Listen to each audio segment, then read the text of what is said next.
The other piece of legislation that's on the books is an act that was passed in 2017 called the Non-Genetic Discrimination Act federally. That's a very interesting act because it was proposed by private members bill, and the government of Canada, Justin Trudeau's government, I wonder why, opposed it. Not just opposed it to the upteenth degree. The act nonetheless passed.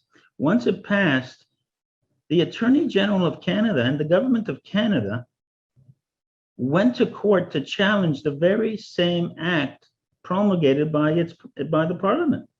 And it went to the Supreme Court of Canada, and the Supreme Court of Canada said, no, I'm sorry, this is proper and constitutional legislation.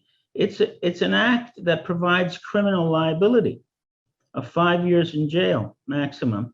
And the government was saying it's not proper criminal legislation. The Supreme Court said, we disagree. What does that act say under Section 3?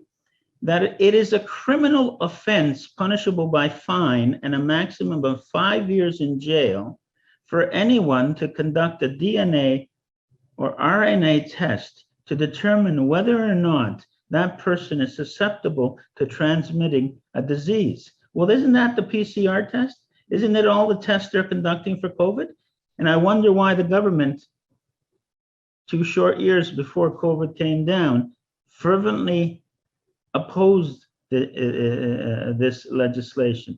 So we're going to do our best now to start to lay private informations against all individuals who are demanding, insisting, and or administering these tests. It's a criminal offense because they don't show anything, and that aggravates the criminality of it.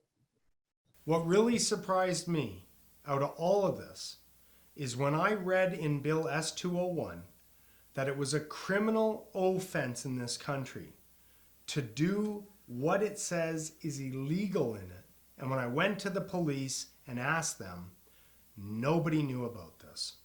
And that scared me. As soon as I get information back from the police on what they prescribe I should do when people are violating this law, I will let you know.